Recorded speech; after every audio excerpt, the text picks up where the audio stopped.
Dhaka college city কলেজের যে সংঘর্ষ শুরু হয়েছে আজ বেলা 11টা নাগাদ, সেই সংঘর্ষের পরপরই আমরা দেখছি পুরো সায়েন্স ল্যাব এলাকা ঘিরে রেখেছে পুলিশ সদস্যরা। কিছুক্ষণ আগে ঢাকা সিটি কলেজের শিক্ষার্থীরা পুলিশ সদস্যদেরকে লক্ষ্য করে ইট পাটকেল নিক্ষেপ করছিলেন তাদের ক্যাম্পাসের ভেতর থেকে। এই ঘটনায় আমরা দেখছিলাম কয়েকজন পুলিশ সদস্য জখমপ্রাপ্ত হয়েছেন এবং তারা আহত হয়েছেন, সেটি আমরা দেখছিলাম। পুলিশ সদস্যদেরকে লক্ষ্য করে সিটি কলেজের ভেতর থেকে ইট পাটকেল নিক্ষেপ করছিল শিক্ষার্থীরা এবং তারপর পরে আসলে পুলিশ সদস্যরা তারা কঠোর অবস্থান নেই। সিটি কলেজের শিক্ষার্থীদেরকে ধাওয়া দিলে সিটি কলেজের শিক্ষার্থীরা তারা তাদের ক্যাম্পাসের ভেতরে প্রবেশ করে, সেটি আমরা দেখছি। বর্তমানে পুলিশ সদস্যরা পুরো সায়েন্স ল্যাব মোড় ঘিরে রেখেছে। সায়েন্স ল্যাব যে ফুট ওভারব্রিজ রয়েছে তার চারপাশে কিন্তু পুলিশ সদস্যরা বর্তমানে অবস্থান করছেন। বর্তমান সিটি কলেজের এবং ঢাকা কলেজের মধ্যকার সংঘর্ষের পর থেকে পুলিশ সদস্য যারা ছিল তারা সতর্ক অবস্থান নিয়েছেন। পুরো সায়েন্স ল্যাব মোড় তারা ঘিরে রেখেছেন। কিছুক্ষণ আগে আমরা দেখছিলাম পুলিশ সদস্যদেরকে লক্ষ্য করে ইট পাটকেল ছুটছিল সিটি কলেজের শিক্ষার্থীরা এবং তারপর আমরা কয়েকজন পুলিশ সদস্যদেরকে দেখেছি যারা আঘাতপ্রাপ্ত হয়ে জখম হয়েছেন, সেটি আমরা দেখছিলাম। বাংলাদেশের প্রথম 5D AI ইনভার্টার যুক্ত সর্বোচ্চ বিদ্যুৎ সাশ্রয়ী যমুনা এয়ার কন্ডিশনার। এখানে পুলিশের একজন ঊর্ধ্বতন কর্মকর্তা কথা বলছেন, আমরা দেখানোর চেষ্টা করবো আপনাদেরকে। ঘটনার সূত্রপাত আমার মনে হয় গতকালকে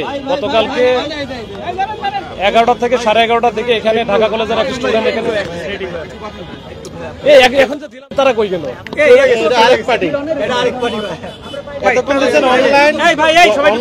তারপরে ডিজিটাল যা আছে এইবার আপনি আসেন মেইন স্ট্রিমে।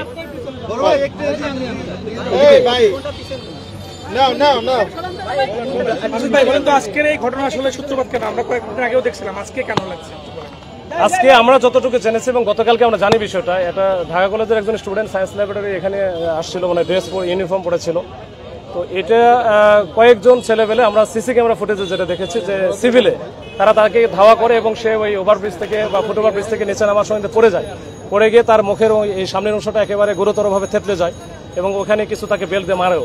তো এই ঘটনা থেকে কালকে কিন্তু আমরা যোগাযোগ করতেছিলাম কাল থেকেই, যেন এটার ইম্প্যাক্টটা যেন না পড়ে।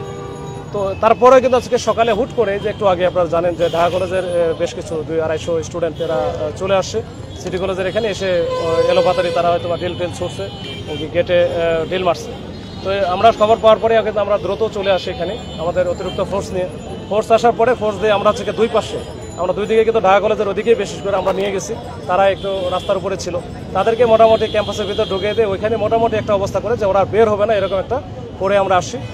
একজন ঊর্ধ্বতন কর্মকর্তা তিনি ঢাকা কলেজের মধ্যভাগ যে সংঘর্ষ সেটির বিষয়ে তিনি ব্রিফ করছিলেন সাংবাদিকদেরকে।